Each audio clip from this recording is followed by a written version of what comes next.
This is John. John is looking to save money to buy a home at the end of the year. This is a big deal on his end. And one of the beautiful things for John here is this. He already have a savings goal, which is to buy a home. What this does is it has protected him from anything people are talking about money, trying to save, trying to invest. He doesn't care anymore simply because he has a savings goal. When it comes to money, just like your health, it's very much of a personalized experience. What I want is not what you want. You're going to see a lot of investment guru who talk about many things. They just want you to buy stuff. They tell you to buy this, invest in that.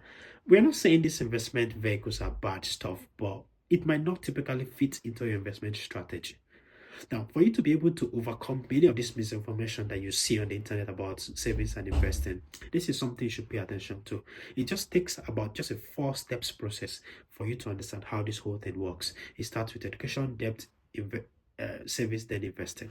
First thing first, because John is looking to buy a home, he should first and first start to educate himself about mortgage, what it means to buy a mortgage, the pros and cons of getting a mortgage, what happens when he doesn't pay, what is foreclosure, stuff like that. John have to understand the basics of mortgage. He doesn't have to be a mortgage guru, but just know the basics of mortgage.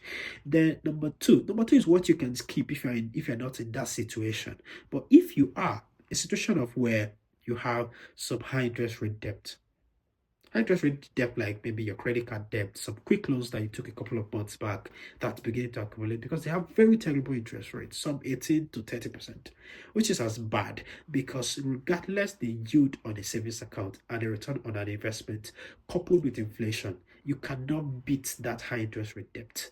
It just eats up everything. So if John is in a situation where he's got high interest rate debt, he's got credit card debt, stuff like that, please, you have to fix that debt first before you start to save. And if you must save, you have to save a little bit of money because that debt is going against the money you are saving. That's the unfortunate side of this thing. Then, when he's able to be done with everything that has to do with his debt, next step is his savings. You have to save based on that same goal. And that is the beauty of what John already has in stock for himself. He is trying to save for mortgage, which means he has a savings goal. With a savings goal, you will not FOMO into any high yield savings account that is being pushed by the banks and stuff like that. You just have to focus on that particular goal that you have to save money to buy a home. Another example of having a savings goal, maybe you want to save for an emergency fund, you want to save for a kid's school fee, maybe you want to save for vacation and stuff like that.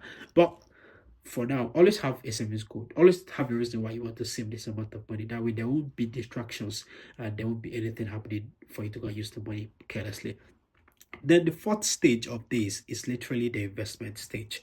This is also the part that also needs a goal, which is the investment goal. If you have an investment goal, whatever the gurus have to say, it's not going to be a problem because there's just going to be a lot of investment vehicle that tell you crypto's the next thing, buy Nvidia stock, buy Tesla shares, stuff like that.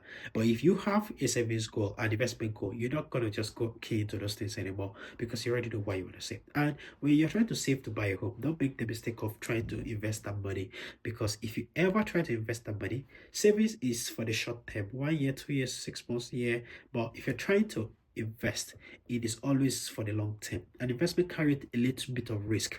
When you save your money, the money is safe. But when you invest the money is a little bit risky depending on the investment vehicle.